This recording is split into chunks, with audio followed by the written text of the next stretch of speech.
मेरे दोस्तों और तमाम दर्शकों को मेरा नमस्कार। मैं शिवाजी मोहित्रो आपके सामने आज एक छोटी-सी वीडियो पेश करने वाला हूँ।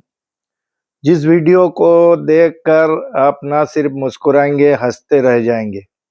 ये छोटी-सी वीडियो का उद्देश्य है आपका मनोरंजन करना और इसका विषय है मेरे कर्म जीवन के कुछ घटनाओं पर आधारित कुछ ऐसे घटनाएँ हैं जो बहुत ही मनोरंजक है और आप इसे चुटकुला भी कह सकते हैं।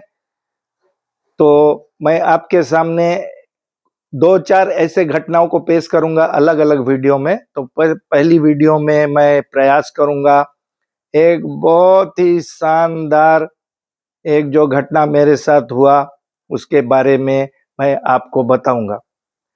दोस्तों आप जानते हैं कि ये सोशल मीडिया पर आजकल लाखों की तादाद में लोग रील बनाते हैं, वीडियो अपलोड करते हैं। मगर उन वीडियो में बहुत ऐसे कमी है जो वीडियो आप सबके साथ बैठकर हँसी-मज़ाक के साथ देख सकते हैं, मुस्कुरा सकते हैं, परिवार के साथ देख सकते हैं। तो इसी तरह का मेरा एक प्रयास है जो सबको आप ले बैठा के आपके परिवार को सामने बैठा के आप इस वीडियो को देख सकते हैं और मुस्कुरा सकते हैं। तो चलिए मैं आपको ले चलता हूँ 30-35 साल पहले की घटनाएँ हैं। तो मेरे बारे में मैं आपको कुछ थोड़ा-सा बता दूँ नहीं तो इस वीडियो का मज़ा आपको नहीं आएगा। तो मैंने अपने माँ को नहीं देखा है, तो मेरे पिताजी रेलवे में काम करते थे, तो 10-11 साल की उम्र में उन्होंने सोचा कि देखभाल का थोड़ा प्रॉब्लम था, तो उन्होंने सोचा तो इसको एक बोर्डिंग हाउस में डाल दूँ।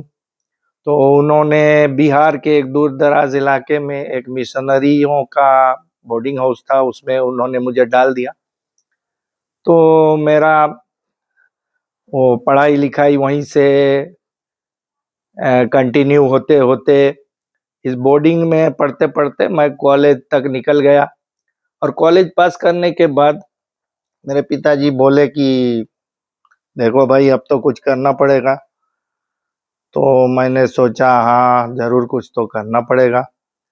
ऐसे तो सरकारी नौकरियों के लिए मैं प्रयास कर रहा था और प्रस्तुति कर रहा था, तो उसके कब मिलेगा मालूम नहीं था। तो मैंने सोचा कि देखा जाए कुछ काम-धाम मिल जाए तो। तो इधर-उधर भटकने के बाद मुझे एक काम मिला। तो क्या काम? मेडिकल रिप्रेजेंटेटिव, जिसको बिहार में हिंदी में दवाई बाबू कहते हैं। तो एक कंपनी था, जर्मन कंपनी था, उसमें मुझे मेडिकल रिप्रेजेंटेटिव का नौकरी मिला। तो मैं खुश हो गया, तो कुछ तो मिला।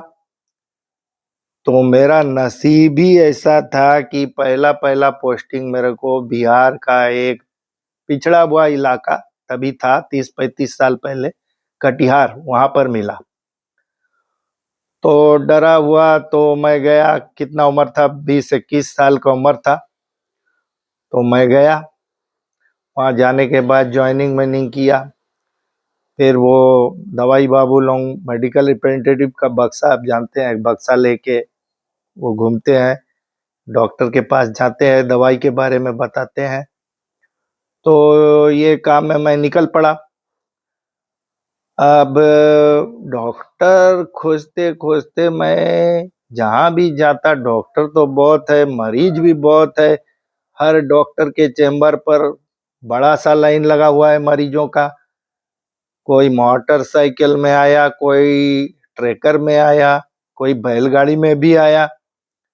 लेकिन मैं जब देखता था कि डॉक्टर का क्वालिफ़िकेशन क्या है, तो क्वालिफ़िकेशन तो कुछ भी नहीं है। कुछ डॉक्टर का क्वालिफ़िकेशन था आरएमपी, यानी रजिस्टर्ड मेडिकल प्रैक्टिशनर, और बाकी डॉक्टरों का तो उसका डिग्री का कोई पता ही नहीं चला, डिप्लोमा का कोई पता ही नहीं चला। मगर मरीज तो बहुत है डॉक्टर के पास। तो ऐसे डॉक्टरों को मैं विजिट करने लगा। तो एक डॉक्टर के पास मैंने गया, उसका बड़ा-सा मकई का खेत था। तो मकई के खेत के अंदर से मैं गया डॉक्टर के चैम्बर पर और जाके देखा बहुत भीड़ है। तो डरा हुआ मैं थोड़ा हिचकता हुआ और डॉक्टर के पास घुसा परमिशन लेके। जैसे घुसा डॉक्टर खुश हो गया। वो धोती कुर्ता पहना हुआ था डॉक्टर और मरीज देख रहा था स्टेथोस्कोप से। तो मैंने कहा, मैं वही 20-21 का लड़का था, मैंने कहा डॉक्टर साहब हाथ जोड़ के मैं यहाँ से आया हूँ रिप्रेजेंटेटिव, तो आपका थोड़ा सा समय लूंगा। हाँ हाँ बैठिए बैठिए बैठिए। उन्होंने आराम से मुझे बैठाया, पेशेंट को निकाल दिया। तो मैंने अपना वो किताबें खोलना शुरू किया और बोलना शुरू किया जो भी मुझे सिखाया गया था दवाई के बारे में। तो उन्होंने सुनता रहा और बीच बीच में पूछता रहा, अच्छा ये दवाई इस मरीज को देंगे तो क्या मरीज मर जाएगा? मैंने कहा नहीं, इसको तो नहीं देना चाहिए, ये दवाई तो दूसरी बीमारी के लिए है। चलिए, इस तरह से तो हम एक डॉक्टर से दूसरा डॉक्टर जाने लगे। तो इसके बारे में भी एक घटना है, मैं आपको बाद में बताऊंगा। तो अभी क्या हुआ, ऐसे कुछ डॉक्टर देखने के बाद मेरा तो सिर चकरा गया। तो मैं सोचा यहाँ काम कैसे करूं, क्या बोलना चाहिए डॉक्टर को, उसको क्या समझ में आएगा। और डॉक्टर तो अगड़म बगड़म पूछता ही रहता है कि ये दवाई इतना डोज में हम इसको देंगे तो क्या होगा, वो उल्टा मुझे पूछ रहा है। तो चलिए, ऐसा होते होते जब शाम हो गया तो मैं, मेरे जो और भी रिप्रेजेंटेटिव एक दोस्त थे उनसे मुलाकात हो गया। तो मैंने पूछा, भाई ऐसा ऐसा माहौल है, तो मैं तो नया आया हूँ, तो मुझे तो थोड़ा ज्ञान चाहिए कि यहाँ कैसे काम करना है। तो उन्होंने बोला, यहाँ पर एक ही क्वालिफाइड डॉक्टर है, और वो भी जैसा मैं बंगाल से गया था, तो बोला कि एक ही क्वालिफाइड डॉक्टर है, वो भी बंगाली है, और डॉक्टर गांगुली है, मेरा नाम अभी तक याद है, डॉक्टर गांगुली है, एमबीबीएस एमडी है, और कोई क्वालिफाइड डॉक्टर यहाँ नहीं है। तो मैं सोचा कि यही डॉक्टर के पास पहुंचा जाए थोड़ा बुद्धि लेने के लिए, और बंगाली भी है। तो मैं खोजता हुआ उनके चेंबर पर चला गया। वहां पर भी भीड़ था। तो मैंने परमिशन लिया और हिचकता हुआ डॉक्टर साहब के चेंबर में घुसा। घुस के बंगाली में मैंने बोलना शुरू किया कि डॉक्टर बाबू, আমি তো নতুন এখানে এসেছি, আমি একটু আপনার সঙ্গে কথা বলতে চাই, मतलब मुझे कुछ बातें करना है, आपको थोड़ा समय दे सकते हैं हमें? तो डॉक्टर साहब, हाँ हाँ जरूर जरूर जरूर, बैठो बैठो बेटा, बैठो, क्या पूछना है? तो मैंने कहा, मैं नया नया आया हूँ, मेडिकल रिप्रेजेंटेटिव हूँ, तो यहाँ पर यही 2-4 दिन काम किया हूँ, मगर यहाँ तो क्वालिफाइड डॉक्टर आप छोड़ के कोई नहीं मिला। तो मैं थोड़ा आपसे ज्ञान लेना चाहता हूँ, यहाँ कैसे काम किया जाए, किस तरह से काम किया जाए। हाँ हाँ हाँ हाँ, मैं आपको समझा हूँ, बैठो बेटा बैठो, मैं सब बताऊंगा। तो मैं बैठा रहा और 2-4 मरीज थे, उन्होंने देख लिया, उनको छोड़ दिया। और छोड़ने के बाद वो मुझसे बोले कि अब पूछो क्या पूछना है। तो मैंने कहा कि ऐसा ऐसा बात है, मैं नया आया हूँ, कुछ तो मालूम नहीं है, और यहाँ पर डॉक्टर जो है, किसी का मकई का खेती है, तो किसी का दुकान है, ऐसे डॉक्टर है, तो इनसे मैं कैसे बातें करूं, तो क्या करना चाहिए? तो बोला, सुनो बेटा, यहाँ पर 2 टाइप का मरीज है।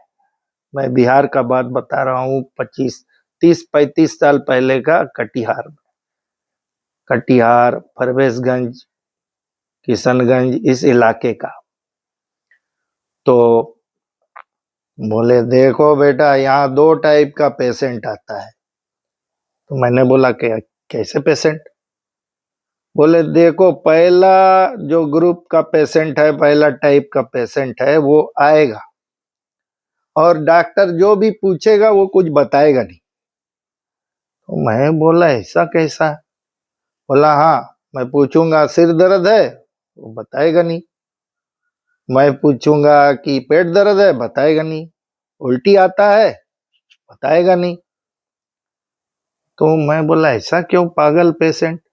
बोला नहीं, पागल नहीं है, वो सोचता है कि मैं सब कुछ बता दूंगा डॉक्टर साहब को, तो फिर डॉक्टर साहब क्या देखेगा? डॉक्टर साहब तो अपना तहकीकात करेगा कि क्या बीमारी है। अगर मैं सब बता दूंगा तो डॉक्टर को तो आइडिया लग ही जाएगा। तो मैं बोला अरे बाप रे, ऐसा भी मरीज होता है? बोला हाँ, हमको ठीक करना पड़ता है, क्या किया जाए? तो मैं हर तरह का दवाई देता हूँ, 2-4 तो लग ही जाता है। अच्छा, ये बढ़िया टाइप का पेशेंट है भाई। तो बोला हाँ, एक टाइप का मरीज ही है। तो मैं बोला सर, दूसरा टाइप का मरीज कैसा है? बोला दूसरा टाइप का मरीज तो आएगा, आते ही आपको बोलेगा क्या क्या करना है। डॉक्टर साहब मैं देखने का पहले वो बता देगा मुझे कि क्या क्या करना है। तो मैं बोला कि ये भी तो अनोखा चीज है, वो पेशेंट बता देगा आपको क्या क्या करना है? बोला हाँ, वो बताएगा डॉक्टर साहब मेरा बहुत कमजोरी है, मुझे विटामिन का सुइया लगा दीजिए, और रात में नींद नहीं आता है, नींद का कोई दवा दे दीजिए। हाँ, और थोड़ा दूर चलने के बाद बहुत सुस्ती लगता है, एक अच्छा वाला टॉनिक दे दीजिए। बोला और क्या करना है? बोला और डॉक्टर साहब शाम होते होते इतना खांसी होता है, एक छाती का फोटो खिंचा दीजिए। तो मैंने कहा भाई ठीक है। तो मैं क्या करता हूँ कि इसको अगर फोटो खिंचाना है तो एक्सरे में भेज देता हूँ, और विटामिन दे देता हूँ, टॉनिक दे देता हूँ, और सुई तो ऐसे विटामिन का सुई कितना दिया जाए, उसमें तो ज्यादा असर होता नहीं है। तो मैं डिस्टिल वाटर दे देता हूँ, उससे कोई क्षति नहीं पहुंचता है पेशेंट को। मैं डिस्टिल वाटर दे देता हूँ, कहता हूँ देखो विटामिन का सुई लगा दिया, और सेलाइन भी दे देता हूँ कभी कभी, तो नींद का दवाई भी दे देता हूँ। तो पेशेंट खुश होकर चला जाता है। अगर मैं कहता पेशेंट को कि तुम सब ठीक हो, तुम्हारा मैं देख रहा हूँ, कोई दवाई की जरूरत नहीं है, तो वो फिर बाहर जाएगा और दोबारा आएगा नहीं। वो बोलेगा कैसा डॉक्टर है, एक दवाई भी नहीं लिखा। तो भाई ऐसे पेशेंट है यहाँ पर, तुमको ऐसे काम करना पड़ेगा। तुम्हारी दवाई में विटामिन है? हमने बोला है, एक तो है। बोला उसी को बेचो, विटामिन बेचो, और जो भी टॉनिक उनिक है वो बेचते रहो, और नींद का दवाई है? हमने बोला नींद का तो नहीं है, बेचैनी का है। बोला वही दे बेचते रहो, उसी को बोलो डॉक्टर साहब को देने के लिए, ऐसे पेशेंट ठीक हो जाएगा। तो मैं डॉक्टर साहब को नमस्कार किया।